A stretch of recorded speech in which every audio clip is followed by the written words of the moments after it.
Irmãos, aqui é o início da narrativa da história do povo de Deus, povo esse que, no finalzinho de Gênesis, eles descem para o Egito, e a palavra de Deus relata que somente 70 pessoas descem para o Egito, e ali, essa descida para o Egito foi uma providência de Deus para simplesmente colocar em prática o seu plano de redenção da humanidade. Então Deus, Ele vem ao encontro do homem com um propósito. O propósito esse, primeiro, em manter a sua vida, em salvar a sua vida.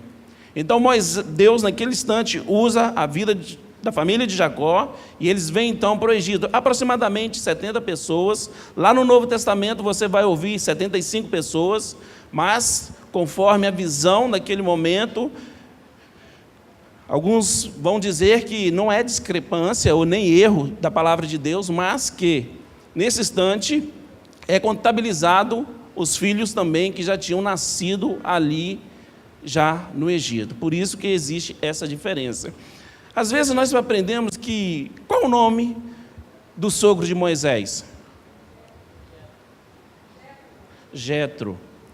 Pois bem, o nome do sogro de Moisés é Reuel. Jetro, às vezes nós aprendemos, né? Aí, Jetro é um adjetivo ou um título dado a Reuel. Lá em Juízes capítulo 4 também você vai ver outro título dado a Reuel, que é Obabe. Ou seja, a Bíblia não contém erro. É só questão de informação e aprofundamento da mesma, da qual realmente nós podemos tirar todas as dúvidas. Então, o nome do sogro de Moisés é Reuel. Né? Jetro e Obabe são títulos. Jetro é aquele que é amigo de Deus, e Obabe, o pacificador. Queria eu ter pelo menos um desses, ou dessas qualidades. Como que é bom ser reconhecido às vezes com certos adjetivos que realmente mexem com a nossa estima, realmente nos faz um pouquinho pensar que realmente somos gente, somos pessoas. E é muito bom quando nós nos colocamos diante de Deus e realmente nós temos muitos, mas muitos adjetivos que nem mesmo nós poderíamos conhecer. Pois bem, e aqui então temos o início. Que início é esse? E a palavra de Deus então no capítulo 2 aqui de Êxodo, esse momento aqui, o povo está sendo oprimido, é um momento de escravidão e de opressão. Então a narrativa do texto começa, e aí nós temos do primeiro capítulo até o capítulo 4, versículo 31, o surgimento daquele que iria conduzir o povo, ou seja, aquele que seria o libertador do povo. E aí nós temos a pessoa de Moisés.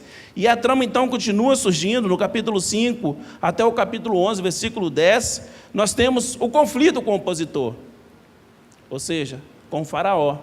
Então naquele embate ali, Moisés chegando diante daquele homem, e aí no capítulo 12 em diante, nós temos o quê? A saída deste povo do Egito. A saída daquele povo, daquele momento de opressão e também de escravidão. Esse livro retrata quem realmente era a humanidade. A humanidade, e aqui representado pelo Egito, o mundo, o homem, neste mundo, ele pode estar, pode não, a Bíblia diz que todos pecaram e destituídos estão da glória de Deus. O homem neste mundo, sem Deus, ele está sob pecado e a opressão e a escravidão. Esse é o primeiro fato que essa história, então, vai nos mostrar, porque essa história aqui fala da redenção do homem. Então, diante desse embate, depois daquele conflito, nós temos, então, no capítulo 13, o poder, aí a gente vê Deus agindo, no capítulo 13, do verso até o capítulo 14, versículo 31, Deus abrindo o mar, e aquele povo, então, fazendo a travessia daquele mar. Irmãos, isso não é uma simples história. Quando a gente vê essa abertura do mar, é uma simples analogia daquele que seria o libertador, ou seja, aquele que nos momento iria nos levar e tem todo o poder de realmente fazer a travessia da nossa morte para que nós possamos ter vida, e vida eterna, em um novo lar. Ok? Isso não é um conto de história, ou uma simples história de um povo que foi um povo sortudo, que teve um Deus poderoso. Não. É para nossas vidas hoje, para que nós possamos sempre trazer à memória aquilo que realmente foi feito em prol das nossas vidas. Pois bem, depois então dessa experiência de redenção, aí o povo então começa a cantar. No capítulo 15 de Êxodo, eles começam a celebrar, é um cântico maravilhoso. Você pode abrir a sua Bíblia em Êxodo, capítulo 15. Aí, depois de ser liberto, o povo viu o poder de Deus, atravessou o mar, e agora eles começaram a cantar. Mas só que, de repente, aquele povo é levado para o deserto. E aí, agora começa realmente o treinamento daquele povo. Às vezes é assim na nossa vida. Está tudo muito bem, tudo muito bom, eu sou salvo por Cristo Jesus, creio no poder de Deus sobre a minha vida, mas de repente sou levado para um deserto. Eu não sei quem aqui está passando num deserto, ou quem está em um deserto. O pastor Alvo acabou aqui de clamar, provavelmente um dos mais terríveis desertos do momento é o desemprego. Outros, talvez, uma confirmação de um momento desagradável. Talvez cada um de nós estamos em um deserto. E é sempre assim. De repente, depois daquele cântico, aquela experiência de redenção e essa celebração, o povo então é levado para o deserto. No capítulo 15 de Êxodo, do versículo 22 até o capítulo 18, versículo 27, nós então temos essa experiência deste povo ali no deserto. Por que demorou tanto o deserto? Por que esse povo foi levado ao deserto? Se realmente nós acreditamos que o deserto é um lugar de treinamento, e este lugar, um deserto, ele nos traz alguma analogia. A primeira é, no deserto não há recurso. No deserto é simplesmente areia, sol e mais nada. No deserto a pessoa não tem recurso nenhum. Do ponto de vista da nossa salvação, da nossa redenção em Cristo Jesus, o homem seria incapaz, ou seja, o homem não tem nenhum recurso para apresentar diante de Deus, para chamar a atenção de Deus para que ele possa ser redimido. Se o deserto é um lugar de treinamento, ele então é um lugar onde não há recurso. É assim na nossa vida. É assim conosco. Se o homem pensar que ele tem todos os recursos, jamais esse homem reconheceria ou dependeria de Deus. Jamais. É como se você estivesse precisando de dinheiro emprestado, né? E aí a gente liga logo para o Cristiano, né? Que ali é a fonte do recurso. Estou brincando, irmãos. Então, neste momento, em Deuteronômio, capítulo 8, versículo 2, versículo 3, a palavra de Deus diz que Deus humilhou o povo no deserto. O humilhar ali, irmão, não é no sentido pejorativo de depreciar o povo, não. O humilhar ali é, primeiro, vocês foram privados. Privado de quê? Para reconhecer que eles dependeriam de Deus. Eles tiveram fome. Então o deserto é um lugar onde que nós reconhecemos que não temos mais recursos, que nós devemos e temos. Irmãos, é uma palavra aqui que eu não queria dizer para vocês, mas a gente precisa, como humano, acreditar em depender de Deus. O homem, cada vez mais, na pós-modernidade, não vou dizer o homem, mas nós, como cristãos, somos muito arrogantes, a tal ponto de pensar que nós não dependemos de Deus para nada. E Deus simplesmente fala, então, através da sua palavra, em Deuteronômio, capítulo 8, o versículo 3, Deus fala o seguinte: olha, eu te humilhei. Ou seja, primeiro no deserto, o homem deveria reconhecer, o povo não reconhece que dependeria de Deus, era um treinamento para eles. Opa, eu dependo de Deus, e deve ser assim na nossa vida. Deve ser assim a todo instante. Infelizmente, o homem cada vez mais é tão prepotente, tão arrogante, que eu viro para o Lima e falo: Lima, eu não dependo de você para nada. Eu viro para outro, meu irmão: irmão, cada um na sua. Isso são exemplos clássicos da nossa arrogância, até mesmo no nosso comportamento com o outro, a ponto de dizer que eu não preciso do outro. Se eu estou dizendo que eu não preciso de Jesus, o nosso irmão aqui, irmãos, né? Eu estou dizendo também que eu não preciso de Deus, porque se realmente nós amamos a Deus e desprezamos aquele que está próximo de nós, nós somos mentirosos. 1 João 4, versículo 2 em diante, 20, se não me falha a memória agora. O deserto como treinamento. Primeiro ele nos priva, para nos ensinar que nós precisamos depender de Deus. Precisamos ser mais humildes, ser mais humanos. Depois da privação, vem o quê? A provisão de Deus. E aí o mesmo versículo, lá em Deuteronômio 8, versículo 3, vai dizer, primeiro eu te humilhei, mas depois eu mandei o maná.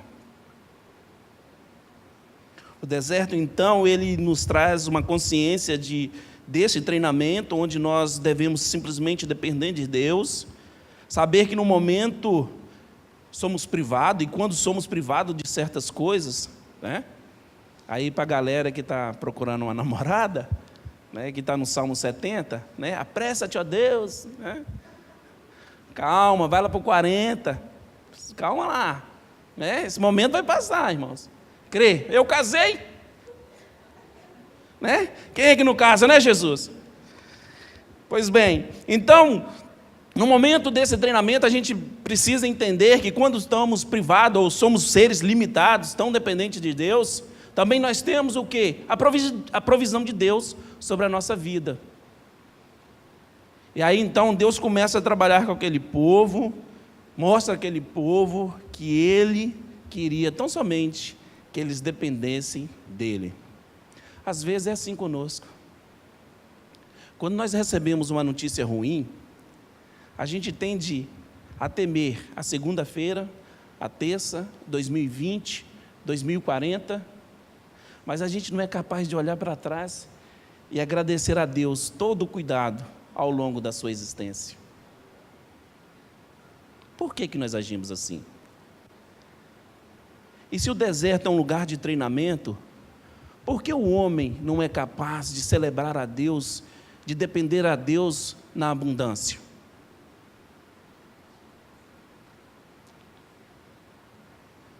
Que eu conheço na Bíblia, só tem um homem, se os irmãos tiverem outro versículo, podem citar também, que no momento de abundância, de fartura, ele reconhece Deus como Deus que é criador, o Deus que é o sustento da sua vida, e esse homem então reconhece a sua insignificância, que é a sua existência diante de um Deus tão grande.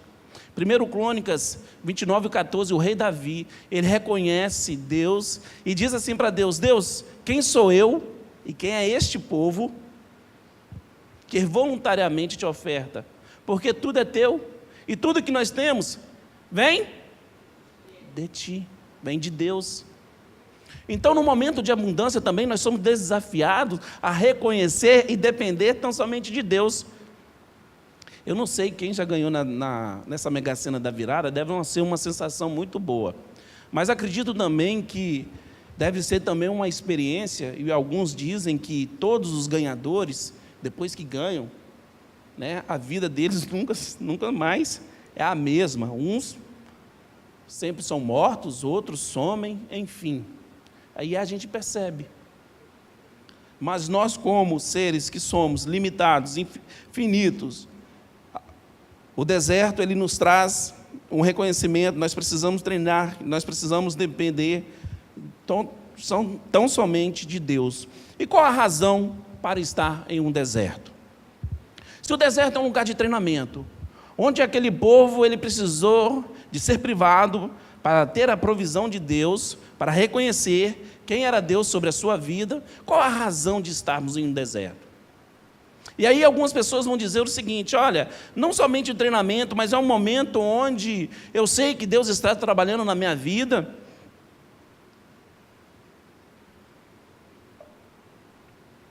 Eu sei que Deus quer me ensinar algo. Então no deserto é o melhor lugar para aprender sobre Deus. Mas será que estar no deserto, a razão de estar, é para aprender mais de Deus? Ou, sei lá, alguns até tem uma música que diz: assim como o fogo refina o ouro. Sei cantar não, Cris. Vem minha vida, né?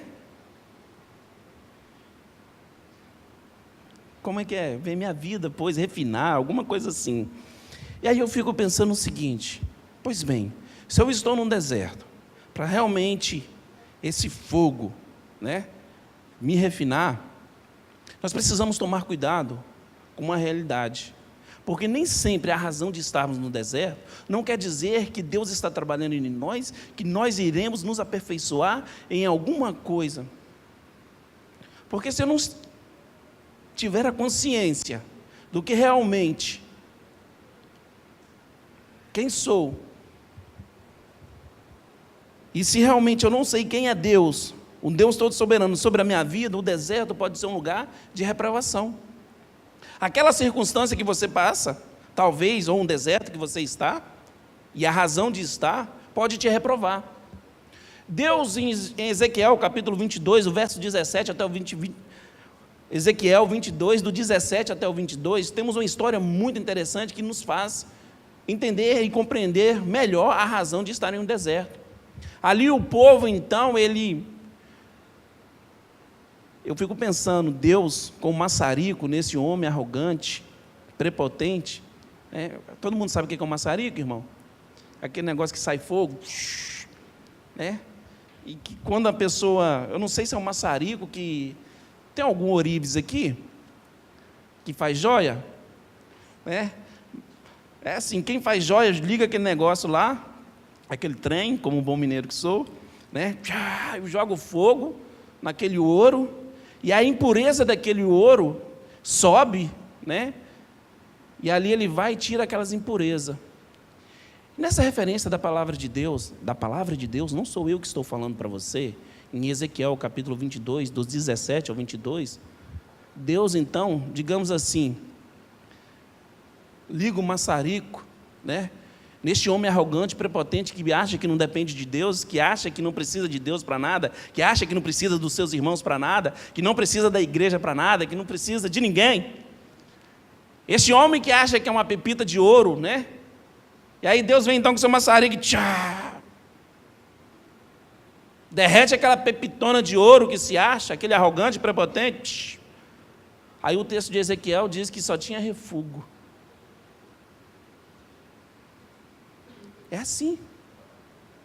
Se você acha que existe uma razão para que você cada vez mais seja orgulhoso, seja prepotente, dono de si mesmo, tome cuidado. Porque uma das razões de estar no deserto, se você acha que você, ou que Deus o castigou e o colocou ali, e que você tem toda a certeza de estar ali, na sua arrogância, cuidado, porque você pode ser reprovado. Este povo, em um determinado momento, alguns foram reprovados.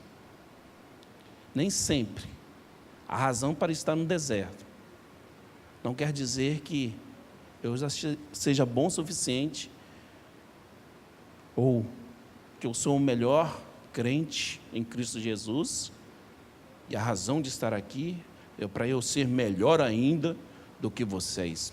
Cuidado, cuidado, porque o deserto também pode nos reprovar. A razão de estarmos no deserto, a outra razão, é para que realmente nós possamos saber reagir. Já viu as pessoas quando se desesperam diante de uma situação? As pessoas que não têm habilidade nenhuma de olhar para dentro de si. É por isso que na quinta-feira nós buscamos tentar entender que como é bom estar seguro em Deus e saber quem realmente nós somos, porque quando surge um momento, quando você busca habilidade na palavra de Deus, você começa então a reagir e reagir conforme essa habilidade, ou seja, conforme a palavra de Deus que está em nosso coração. Mateus capítulo 7, 24 em diante, vai dizer que a chuva caiu sobre uma casa. Veio o vento, mas aquela casa não desabou. De igual modo, a chuva caiu, o vento soprou, na casa do insensato, do arrogante, do prepotente, da pessoa que acha que não precisa de ninguém. A chuva veio, e levou tudo com a enxurrada. Precisamos então entender que estar no deserto também nos faz pensar em ouvir a voz de Deus, para que realmente nós possamos reagir e reagir conforme a vontade do Senhor. No capítulo 19 de Êxodo, verso 5, Deus chama aquele povo, então, olha, se você ouvir a minha voz e guardar os meus mandamentos, ou seja, só assim você vai ser capaz de reagir. Na psicologia, eles vão dizer que isso é a habilidade, a introspecção.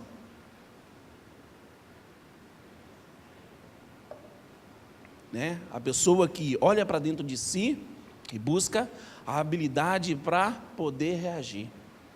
E às vezes, como que é triste, como que é lamentável ver alguns irmãos se comportando de tal forma, como se não existisse um padrão de referência para que eles se comportassem, e me desculpa a expressão, me xinga, ofende, e grita, maltrata, chega em casa, chuta o cachorro, papagaio, periquito, como que aquele outro, calopsita, e todo mundo,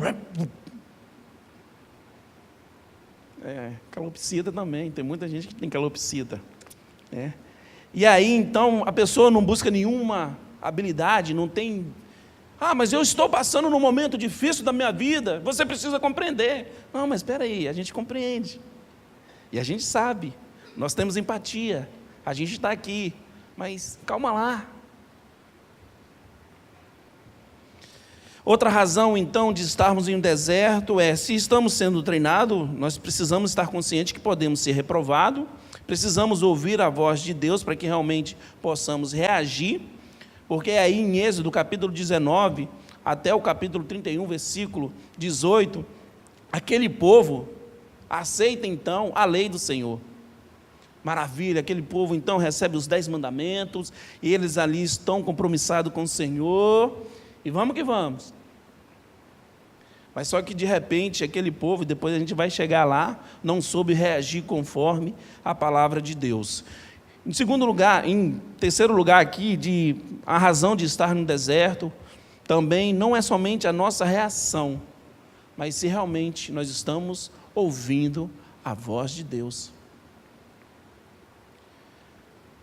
Às vezes, pessoas dizem que falam em nome de Deus, agem em nome de Deus, se comportam em nome de Deus, diz que foi Deus que colocou no meu coração, mas qual a base? Qual o princípio? Onde está esse princípio na palavra de Deus? Então não é a voz de Deus. Anderson, mas Deus só fala através das Escrituras? Com certeza, Deus nunca vai falar algo que contraria a sua palavra. Com toda convicção, fé. Mas se Deus falar algo que... Com certeza você vai encontrar aqui. Com certeza, toda certeza. E aí, nós precisamos entender que a razão de estar no deserto, se é para ser testado, que possamos tomar cuidado com aquilo que realmente somos testados.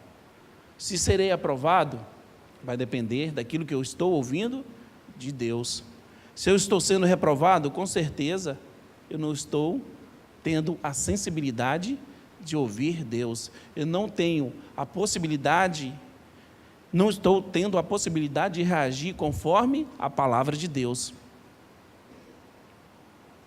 Sabe por quê? Que eu acho que às vezes nós somos reprovados? É porque a gente acha muito que nós somos autossuficientes. Quando a gente lê a palavra de Deus, e aí você abre a Bíblia em Lucas,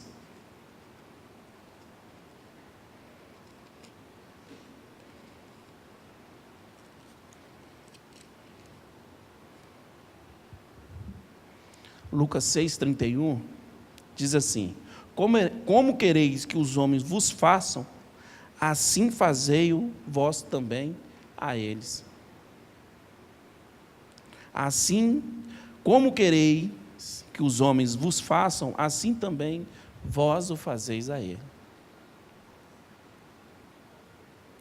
Se eu quero ser bem tratado, eu preciso me dispor, no mínimo, a tratar bem também.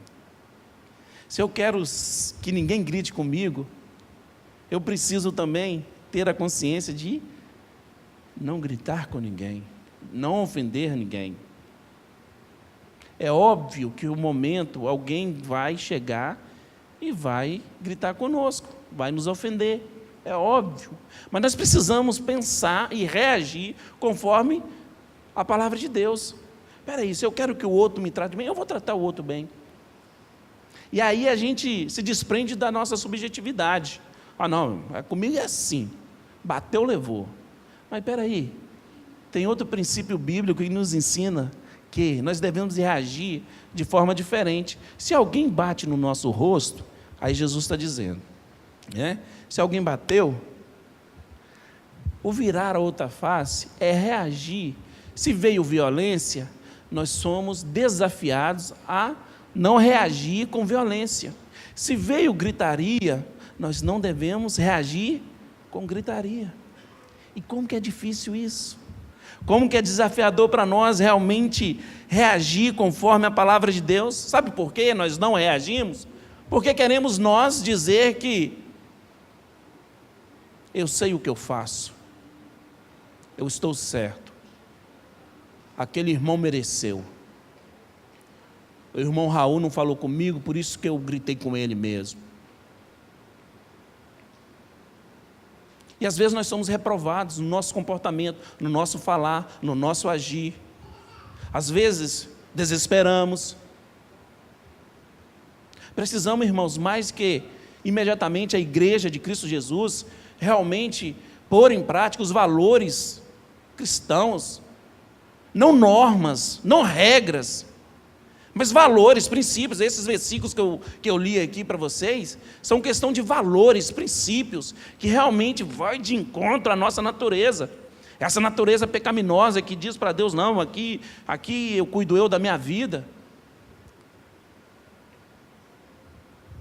E a indagação que eu fiz é, por que aquele povo demorou tanto no deserto? Por que aquele povo demorou 40 anos? Talvez o deserto, ele demora quase toda a sua existência. Se é um lugar de aperfeiçoamento, né, você vai passar ali, aprendendo, e às vezes tem gente que parece que não aprende, né, e vai embora. Outra razão para estarmos no deserto é não somente saber que nós devemos reagir conforme a palavra de Deus, ter a habilidade dessa reação, pensar que nós possamos ser reprovados, mas também de ser aperfeiçoado. Quem de nós, em algum momento da nossa vida, quando nós estávamos, né, como eu disse, eles estavam celebrando e de repente foram para o deserto. Quem de nós em algum momento estávamos tão felizes, tão contentes, e de repente então a gente vai para o momento, somos privados, e naquele momento então nós começamos a clamar a Deus, e de repente um irmão manda uma mensagem, o outro vem nos dar um abraço, o outro chega e fala, não é assim não, vamos lá. E aí a gente então começa a realmente ser aperfeiçoado. Mas preste bem atenção, esse aperfeiçoamento, ele é recíproco, né? Eu tenho um contato com alguém, eu tenho sempre a possibilidade de aprender com o outro. Isso não tem nada a ver com o primeiro exemplo que eu dei do homem arrogante, que ele se isola e achando que ele sabe todas as coisas e tem todo o conhecimento e todas as respostas. E aí também é um lugar onde que nós crescemos. E aí nós aprendemos realmente a ver quem somos. E aí Caleb, né, Depois, lá no final, quando já alcançou a terra prometida, eu já dei uma avançada na história, mas foram um daqueles homens ali que quando chega na terra prometida, né, Caleb e Josué, Caleb foi um dos que vieram também do Egito, ele não é judeu. Depois de 45 anos, a gente não vê aquele homem abrir a boca, não fala nada, e ali então, quando ele chega o momento de ser aperfeiçoado e receber a terra que era dele por direito, depois de 45 anos, aquele homem então recebe aquilo que Deus tinha falado para ele. 45 anos, irmãos. 45 anos, a Bíblia não diz que aquele homem reclamou, aquele homem simplesmente ouviu, creu na palavra de Deus e simplesmente espera no Senhor. Às vezes o deserto nos aperfeiçoa dessa forma, nos faz esperar. Se Deus disse, irmãos, pode ficar tranquilo, se vai ser com um dia, 2, 3, eu não sei, se vai ser com 40, 10, eu não sei, mas se Ele prometeu, Ele vai cumprir. Com toda certeza e convicção, a palavra dele jamais vai deixar de se cumprir nas nossas vidas. Pois bem, e agora eu quero traçar com você também, já que a gente viu aqui o deserto na perspectiva de treinamento, né, onde nós reconhecemos quem somos e a razão para estarmos no deserto, mas eu quero também aplicar o deserto no sentido espiritual para vocês. No sentido espiritual, conforme a palavra. Deserto, aqui no original, ele quer dizer que a sua raiz, a raiz da palavra no hebraico, é pastorear ovelhas. E aí, então, se aquele povo temos aqui essa metáfora da ovelha, pastorear ovelha. E aí em Isaías capítulo 53, o verso 6, nós andávamos como ovelhas desgarradas, né? Desgarradas, ou seja, nós andávamos errantes, ou seja, nós jamais conseguiríamos acertar algo na nossa vida, porque nós, seres humanos, não tínhamos um referencial, nós não tínhamos um padrão. Aquilo que Deus estabelece através das suas escrituras não são simplesmente regras para dizer que se eu posso beber ou se eu posso fumar, não é nada disso. É óbvio que em questão de saúde, um padrão para a sua vida, você não vai fazer o uso dessas coisas. É além disso, irmãos, a palavra de Deus é espiritual. Nós precisamos enxergar dessa maneira. Então, agora quero aplicar aqui para você o deserto na questão espiritual da sua vida. Nós andávamos como ovelhas desgarradas, ou seja, errantes. É por isso que pecado é bem usado no Novo Testamento como errar o alvo. O homem que foge do referencial de Deus para a sua vida, ele sempre vai andar errante. O homem que não tem e não lê as Escrituras Sagradas, jamais ele vai saber como ser conduzido por Deus. E aí então o apóstolo Pedro, pegando esse versículo lá em 1 Pedro, capítulo 22, capítulo 2, verso 25, capítulo 22, 1 Pedro 2, 25, apóstolo Pedro então chama, ele vai escrevendo e ele vai parafraseando esse mesmo versículo de Isaías. E agora Pedro diz o seguinte: olha, vocês não podem mais viver desse modo fútil. Vocês não podem mais se comportar dessa maneira. Ou se comportam conforme o referencial de Deus para a sua vida, ou você deixa ser conduzido e ser cheio desse Espírito Santo de Deus na sua vida, a tal ponto, quando alguém te xingar, ou quando você estiver ali e conferir aquele troco, você tem um referencial de Deus e agir de forma oposta. Pedro então diz: para com isso, essa vossa maneira fútil de viver. Vocês eram ovelhas, não tinham um referencial, não tinham as Escrituras Sagradas, agora vocês têm aquilo que é eterno para vocês. Do ponto de vista espiritual, então, Deus, essa metáfora do deserto é porque o povo estava sem esse referencial. Deus então quer cuidar desse povo. A ovelha, no sentido aqui da metáfora também espiritual, é que nós somos cuidados por Deus. Seja qual for o momento que você está vivendo, você está sendo cuidado por Deus. E aí, então, essa ideia da metáfora, no sentido espiritual, nós andávamos como ovelhas, desgarrantes. Nós andávamos cada vez mais errantes. É tão triste, às vezes, algumas pessoas têm um referencial de Deus para a sua vida e não quer, ou melhor dizendo, ele diz que isso aqui já não é mais sentido, isso aqui foi escrito. Não, o apóstolo Paulo, em 1 Coríntios, capítulo 10, ele vai dizer: tudo que foi escrito no passado é para o nosso próprio bem. Então não trate assim as escrituras sagradas como um escrito já arcaico. O homem hoje, na pós-modernidade, ele já não mais crê como se isso aqui foi revelação de Deus para a sua vida. A igreja já não é mais essencial na vida deles. Isso é coisa para o meu avô, foi coisa para o meu tio, foi coisa para o meu pai. Para mim, não. Aí cada vez mais o homem anda agora se distanciando do referencial de Deus. Aí Deus então chama aquele povo: não, filho, eu quero ser o seu pastor. E aí é por isso que nós temos lá em João, capítulo 10, versículo 17, Jesus dizendo que Ele é o bom pastor, e o bom pastor dá vida pelas suas ovelhas. Se ainda você não teve uma experiência de salvação, se você não sente como uma ovelha de Deus, Deus cuidando de você, é porque ainda você não entendeu que Jesus daria a vida por você, e deu a vida dele. Jesus, que atravessou com poder e glória, venceu a morte, ele vai voltar. E aí então nós temos essa analogia, Deus então se revelando para o seu povo. Por essa razão então, que aquele povo, eles precisavam de ser cuidado, eles precisavam de ser pastoreado.